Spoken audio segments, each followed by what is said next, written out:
Hello दोस्तों, स्वागत करता हूं आप सभी का मेरे यूट्यूब चैनल सिद्धार्थ की पाठशाला में। लास्ट वीडियो में हमने पॉलिटी का सिलेबस डिस्कस किया था और आज से हम शुरू करते हैं उस सिलेबस के अकॉर्डिंग। आज हम पढ़ेंगे constitutional development of India, Bharat का संवैधानिक विकास। तो यार, भारत का संवैधानिक विकास जो शुरू हुआ वो 1773 के रेगुलेटिंग एक्ट के बाद हुआ, पर उसके पीछे की थोड़ी सी हिस्ट्री हम जानेंगे, थोड़ा सा इतिहास जानेंगे उसका, कि हम चीज़ों को रिलेट करेंगे तभी हमें समझ में आएगा। तो थोड़ा सा इतिहास जानेंगे, पूरी मॉडर्न हिस्ट्री हम यहाँ पे नहीं खोलेंगे, बस थोड़ा थोड़ा जान लेते हैं कि क्या कैसे हुआ। तो देखो,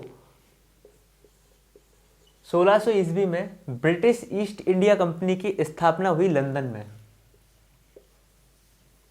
मैं शॉर्ट में लिख देता हूँ, ब्रिटिश ईस्ट इंडिया कंपनी, इसकी स्थापना हुई कहाँ हुई? लंदन में। ठीक है, यह एक व्यापारिक समूह था जिसका नाम था मर्चेंट एडवेंचर। ठीक है, इसको शाही आदेश मिला एलिजाबेथ के थ्रू। एलिजाबेथ कौन थी? उस समय की क्वीन थी ब्रिटेन की।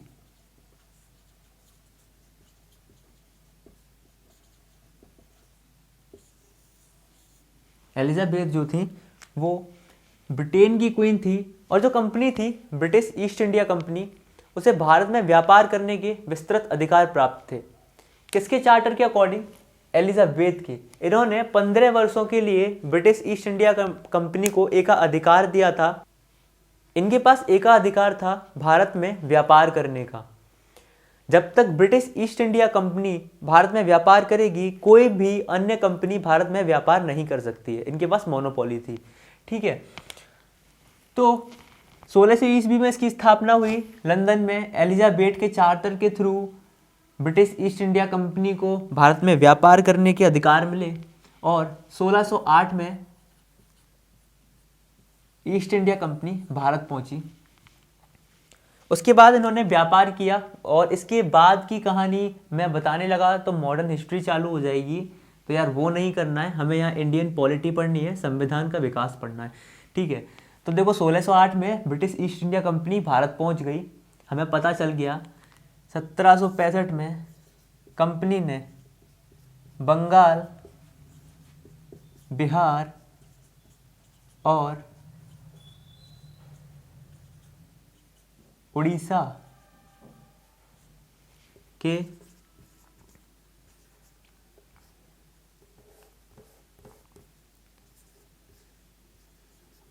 राजस्व एवं दीवानी अधिकार प्राप्त कर लिए। ठीक है, 1765 में बंगाल, बिहार और उड़ीसा के राजस्व एवं दीवानी अधिकार प्राप्त कर लिए। किसने? ब्रिटिश ईस्ट इंडिया कंपनी ने। इसके बाद 1765 से 1772 तक बंगाल में लगाया गया द्वैध शासन।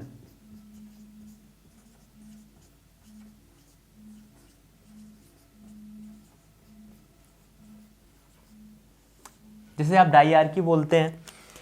ब्रिटिश ईस्ट इंडिया कंपनी व्यापार कर रही थी भारत में 3 प्रेसिडेंसियों पे, बंगाल, मद्रास और बम्बई। यहाँ पे हर प्रेसिडेंसी में एक गवर्नर, एक डेप्यूटी गवर्नर और 24 सदस्यों का एक बोर्ड ऑफ कंट्रोल होता था, जिसे निदेशक मंडल कहते थे।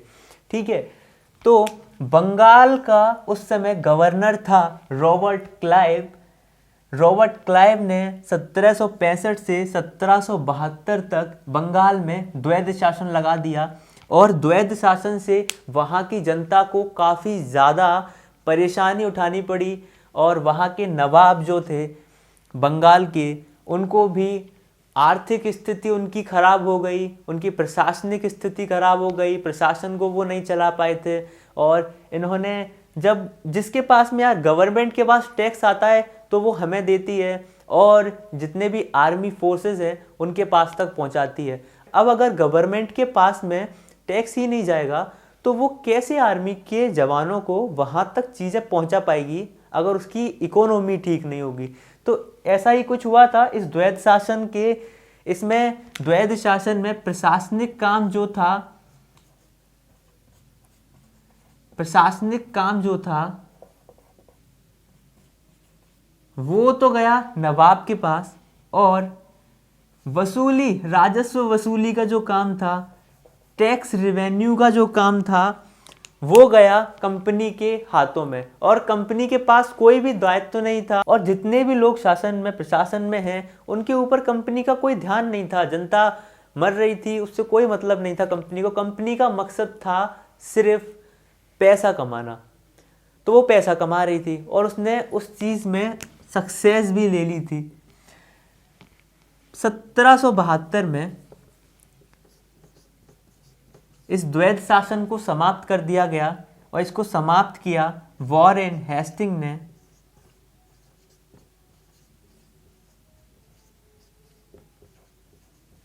वॉरेन हेस्टिंग्स जो कि बंगाल के आखिरी गवर्नर रहे, उन्होंने इसे समाप्त कर दिया। और क्यों समाप्त किया, इसके पीछे वही दोस्त थे, वही कारण थे जो मैंने बताया कि इससे जनता बहुत परेशान थी। और इसके बाद हम पढ़ेंगे 1773 का रेगुलेटिंग एक्ट। वो क्यों आया वो बताएंगे, ठीक है। इसमें नोट करने लायक कुछ नहीं है, आप स्क्रीनशॉट लेना चाहे तो ले लीजिए। क्वेश्चन अगर आएंगे भी इसके ऊपर आएंगे तो समझ जाइए मॉडर्न हिस्ट्री से आया है, पॉलिटी का पार्ट है ही नहीं है। पॉलिटी में 1773 के रेगुलेटिंग एक्ट के बाद जो भी क्वेश्चन जो मैं पढ़ाऊंगा वहां से बनेंगे, ठीक है।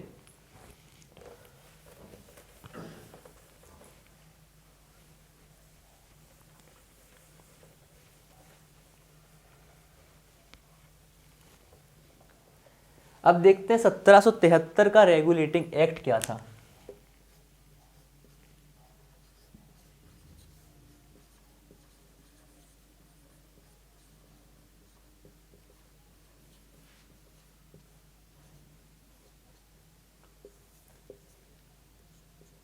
ठीक है,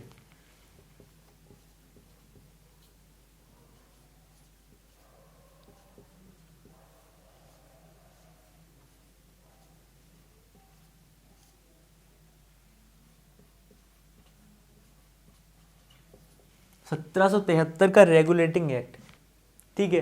ब्रिटिश सरकार ने कंपनी के कार्यों को नियमित और नियंत्रित करने के लिए इस अधिनियम को लागू किया था। ये पहला अधिनियम था। इसके अंतर्गत क्या हुआ, बंगाल के गवर्नर को, बंगाल का गवर्नर जनरल बना दिया गया, ठीक है। इसने बंगाल के गवर्नर को बंगाल का गवर्नर जनरल बना दिया। और इसी एक्ट के अंतर्गत 1774 में एक सुप्रीम कोर्ट की स्थापना करी गई, एक उच्चतम न्यायालय की स्थापना की गई।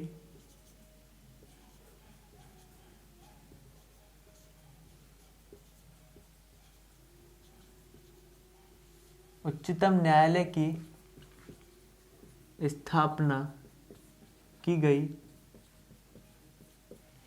जिसमें चीफ जस्टिस थे, उनके साथ 3 अन्य न्यायाधीश थे, ठीक है। इसके मुख्य न्यायाधीश जो थे उनका नाम था Lord Elijah Impey. Lord Elijah Impey. इनके साथ 3 अन्य न्यायाधीश थे। ये चीफ जस्टिस थे, ठीक है। Lord Hyde, Lord Chambers, Lord Leminster, ये 3 अन्य न्यायाधीश और थे। तो आप लिख लीजिए 1773 का रेगुलेटिंग एक्ट।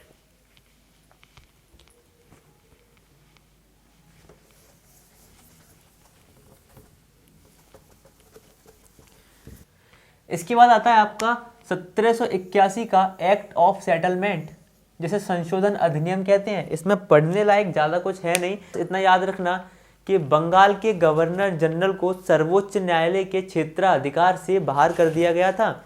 और 1781 का जो एक्ट ऑफ सेटलमेंट, जिसे अमेंडिंग एक्ट ऑफ सेटलमेंट भी कहते हैं, ये 1773 रेगुलेटिंग एक्ट के अंदर की गई खामियों को दूर करने के लिए लागू किया गया था। बस इतना याद रखना, ठीक है।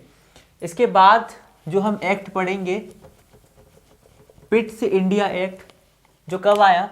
1784 में। पिट्स इंडिया एक्ट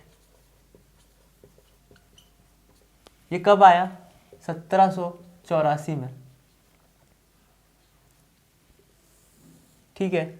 और इसके बाद कुछ चार्टर एक्ट्स भी आए। 1793 का चार्टर, 1813 का चार्टर, 1833 का चार्टर और 1893 का चार्टर, ठीक है। तो इनमें कुछ ज़्यादा जानकारी हासिल करने की ज़रूरत नहीं है, क्योंकि यहाँ से क्वेश्चन काफ़ी ज़्यादा कम बनते हैं। इसमें हम देखते हैं 1833 का जो चार्टर अधिनियम था, उसमें बंगाल की गवर्नर जनरल को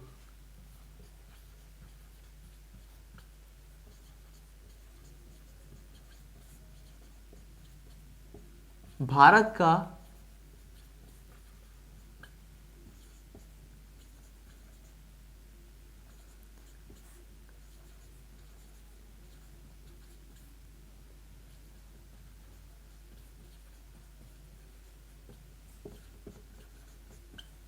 बंगाल के गवर्नर जनरल को भारत का गवर्नर जनरल बना दिया गया। और बंबई और मद्रास के जो गवर्नर थे, उनसे विधायी शक्ति छीन ली गई। और वो शक्ति किसको दे दी गई? बंगाल के गवर्नर जनरल, यानी भारत के गवर्नर जनरल को दे दी गई। जो भारत का गवर्नर जनरल था, उसको विधायी शक्तियां दे दी गई। अब वही सारे कानून बनाएगा। और भारत का प्रथम गवर्नर जनरल था Lord William वेंटिक। Lord William वेंटिक Bharat के प्रथम गवर्नर जनरल थे, ठीक है। इसमें आपको इतना याद रखना है, 1853 के चार्टर अधिनियम में एक समिति का गठन हुआ था, मैकाले समिति।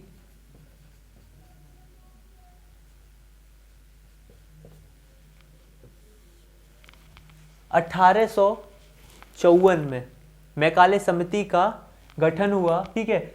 और बाकी का चार्टर में से इतना आता नहीं है। और मैं क्वेश्चन देखूंगा, जो भी इससे रिलेटेड क्वेश्चन होंगे उसको हम डिस्कस करेंगे। जो भी क्वेश्चंस होंगे, प्रश्न होंगे, उनको हम यहाँ डिस्कस करेंगे। इसके बाद में सिपाही विद्रोह हुआ 1857 में। फिर कंपनी का शासन तभी समाप्त हो गया और भारत में हुआ ताज का शासन।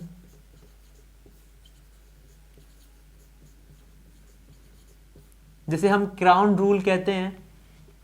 और 1858 से 1947 हमारी आज़ादी तक ताज का शासन भारत पर बरकरार चलता रहा। और 1777 से लेकर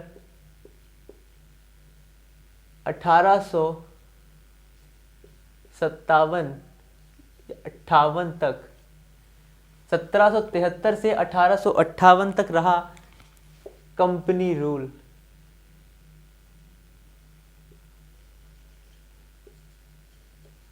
कंपनी का शासन। ठीक है, तो ये चीज़ आप याद रखिएगा। ताज का शासन और हमारी संविधान सभा कैसे बनी, इसकी चर्चा हम करेंगे नेक्स्ट वीडियो में। ये वीडियो ज़्यादा लंबी हो जाएगी और मैं नहीं चाहता कि वीडियो ज़्यादा लंबी हो। ठीक है, तो इसके बारे में हम अगली वीडियो में चर्चा करेंगे। आज के लिए बस इतना ही। तो आप देख लीजिए, पढ़ लीजिए, और अगर मेरे से कोई भी चीज़ रह गई हो तो आप उसे कमेंट सेक्शन में मेरे को बता सकते हैं कि मैंने ये छुड़ा दिया। तो मैं यार देखो एसएससी के लेवल से पढ़ा रहा हूँ और उसमें पॉलिटी का स्तर यही रहता है। अगर आपको लगता है कि ये चीज़ मैंने छोड़ दी तो आप प्लीज़ कमेंट सेक्शन में बता दीजिए, तो मैं उसको भी यहाँ पर करवा दूंगा। ठीक है, तो तब तक के लिए जय हिंद, जय भारत दोस्तों। पढ़ते रहिए, सुरक्षित रहिए।